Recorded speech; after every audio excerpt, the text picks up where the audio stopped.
course, not possible for me to carry any more children.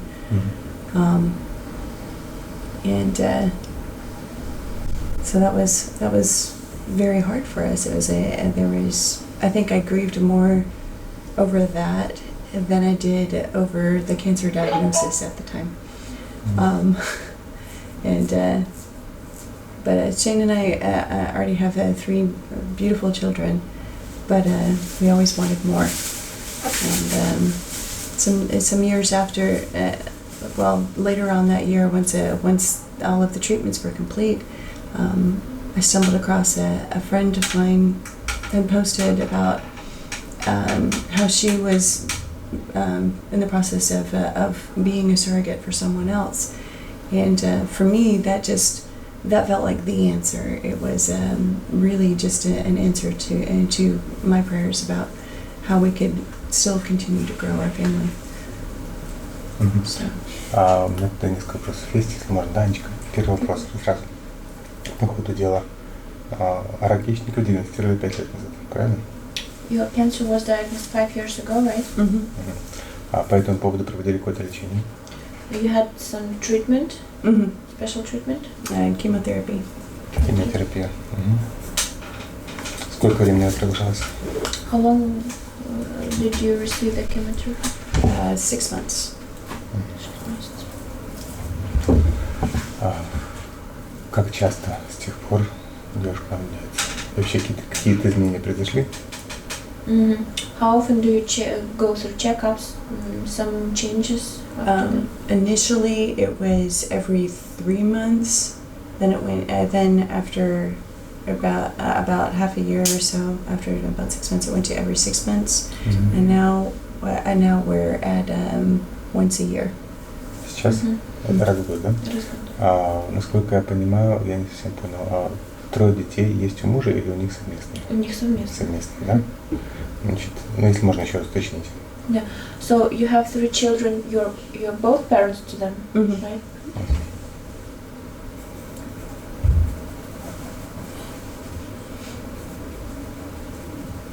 You had total? The total hysterectomy. Your тотальная гистерэктомия. Полная. Когда же 5 лет назад? Yes. 5 years. Yes. Understand Russian? Yes. Some of the medical terms not so much, but which is why it's good that she's here to help. Вопрос не совсем по теме, но тем не менее. Никто не предлагал 5 лет назад вам закассировать ткань яичников? Did somebody suggest you to freeze your ovary tissue? No, it was there was too much cancer damage. Слишком большое поражение. Not enough time. В таком случае, конечно, учитывая ситуацию, единственный способ разумный – это действительно донация яйцеклеток и, по-видимому, суррогатное материнство. И с использованием ваших сперматозоидов. So the only method that is good for you is the surrogate mother plastic donation. Да, Using his sperm. Да. На сегодняшний день мы возьмем у вас тесты, у вас в первую очередь, конечно. Группа крови теста у вас есть, анализ да? Если есть, то мы не будем повторять его. Do you have your blood group somewhere? I didn't. I don't think I do. We'll do today. Yeah, do it. Like if we have like a blood type that Мы можем сделать здесь. where it's like if we had our blood donor card or something like that, where we could show it, then they wouldn't need to repeat that test. Okay, so we'll do here, and we'll do a medical test for you as well. Для вас тестов больше. Все-таки мы используем ваши сперматозоиды. For you, more blood tests because you will use your biological material, your spermatozoids. Да. Далее мы сегодня собираем семенную жидкость вашу, замораживаем ее. Today we will freeze your samples. How many you will have? Может быть, имеет смысл повторить в субботу еще раз. Maybe it's reasonable to do another sampling on Saturday. Слишком далеко до Америки лететь, чтобы сдать сперму, поэтому проще сдать 2 раза. It's too far to fly, so better to have. So we can also do it Monday too. So we'll leave Monday evening. So. Хорошо, в таком случае можно сдать 2 раза, можно сдать даже 3 раза, если хотите. То есть, по большому счету, чем больше у нас порций спермы, тем больше вариантов не гонять вас кругами. После этого, когда у нас будут готовы анализы, мы, собственно, подбираем донора. Подбирать донора, по-видимому, будет ваше агентство. Да? Вот как только у нас готов и обследован донор, обычно на подготовку обследования донора уходит где-то около 2 месяцев. So again, that we will do the sampling maybe 3 times. So we have extra, and with the egg donor, we will select for you the egg donor, and usually it takes about 2 months till the right? До начала стимуляции. Если готовый донор есть, конечно, будет in different stages of testing. So if it's a total new donor, not tested, so we need 2 months to test. Как только донор протестирован, если он соответствует, если агентство подтверждает согласие на этого донора, мы начинаем с ним работу. Работа с донором начинается со 2-го дня ее цикла. Мы стимулируем донора в среднем около 11 дней, еще через 2 дня забираем ее из клетки. So as soon as the egg donor is confirmed, we start the stimulation. Stimulation starts on the 2nd day of her cycle and lasts about 11 days. And then there is pickup of eggs, fertilization. Оплодотворение происходит методом ICSI в любом случае. Интерплазматическая инъекция сперматозоида. Эмбрионы выращивают до 5 суток. Если у вас есть пожелания такие, мы можем сделать ПГС, то есть хромосомный анализ эмбрионов до переноса их в полость матки. So the cultivation lasts 5 days after the fertilization. Then it's possible to do a PGD testing for chromosomes and to understand if, what are the embryos. And we do PGD 24? Yeah, sure, yeah. Okay. And fertilization is done by the ICSI method, the injection of spermatozoid into the egg. Okay. And that method, it provides kind of the best results. Best results for fertilization. Okay. Да, и потом, если мы делаем PGS, агентство предоставляет нам информацию, какие эмбрионы нужно переносить. Видимо, агентство будет советоваться с вами, я так понимаю.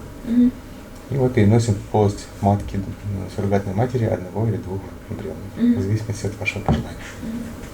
So we do the PGD testing. Actually, the clinic gives us the samples, and we send the agency sends to the lab. And so there is like a marking for every embryo. Okay. And then the clinic transfers the embryos. And depending on your wish, we can transfer 1 or 2 embryos. Okay. Если переносим 2, вероятность беременности выше, но есть вероятность двойня. Если переносим 1, ниже. If we transfer 2, the possibility of higher chance of pregnancy, but there is a chance of twins, so you have to be ready for twins. Twins are great. Ну, как-то так.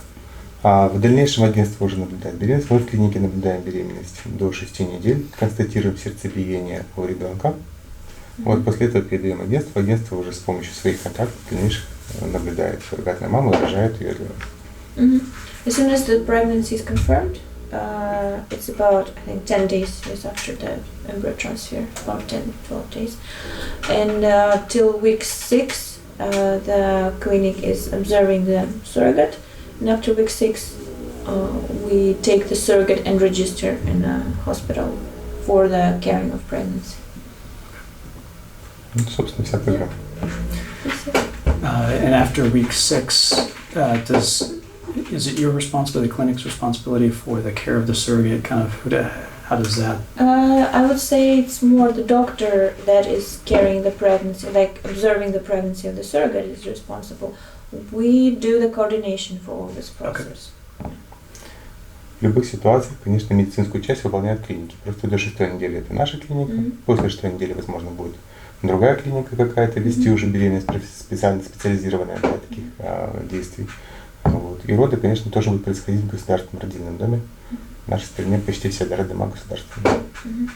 So all the medical process is carried out by some clinics. So till 6 weeks, it's the fertility clinic.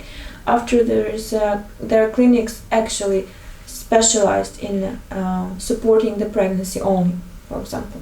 Obstetrics. Yeah. Okay. And the birth takes place in government hospitals usually. So in Ukraine we have government hospitals for giving birth, I think only 1 or 2 is private. 3 in Kiev. Only 3 in Kiev. Yeah, nothing. 3 in Kiev. But much better to get documents from government hospital. Mm-hmm. Easier to Easier to make official part later. And so after week 6, then registered in the private hospital, and so it's a different doctor that will kind of take care of the Right. pregnancy. Sure. And, okay, so you're primarily responsible for the fertilization Mm-hmm. of the surrogate. Yeah. And up to 6 weeks of pregnancy, yes. Mm-hmm. Until heartbeaten Okay. scene. Once they can find the baby's heartbeat, Mm-hmm. Okay. then she goes with an obstetrician after that. Yeah. Okay. Like a regular. Okay. Maybe questions? Questions you have? Can't really think anything. Think of anything on their end, but this is kind of like a general question. How does maternity care? What kind of? How often would she see the doctor during the course of her care, like for maternity visits? I understand. Pretty often there is a schedule for medical tests for observation of different doctors, not only one doctor. Mm-hmm. There's like different specialists looking at her. But it's more a question to Natalia, our medical coordinator. She knows everything step by step. Okay. So in the fertilization process, how do you ensure the best selection of sperm, of eggs, to ensure the highest quality of getting embryos, good embryos? That's a good question. First of all, let's discuss 2 different positions. Yes, first position is oocytes. We are estimating oocytes. There is a special scale, a special system of estimating, and we choose only oocytes which are totally matured and ready to be fertilized. Sperms, there is another way. There are other ways because there for you will be 3 parts of selection. Yes, 3 parts of selection. First of these parts is selection by activity. There are special gradient mediums with a difficult density to find the most active sperms. Second part is kind of microbiological visualization, where magnifying sperms to check each of them, which of them is best. Yes, and third part we are taking some kind of chemical test, because mature sperms must recognize special chemicals which are produced by oocyte. So such chemicals we show for sperms, and if they recognize, we take only these sperms. In any case, all these 3 part of selection are not connected directly with genetic part of sperm. It's impossible to find sperm with ideal genetic part. It's impossible to check genetics of sperm without destroying of sperm. Yes. So all these tests are quite good provisioning. Just as possible, as close as possible to Yes. visually to understand. Yes, some visually, some chemically, but they are not direct tests. Mm-hmm. But it's the best that we have, not only here but in the world. As for embryos, we are cultivating embryos until 120 hours, maybe sometimes until 140 hours, and checking the growth of embryos. And after that, if you want, we perform 24 chromosomes tests. Yes, and these tests show us which is good, which is not. Okay. And how long have you been practicing doing this work? Me or clinic?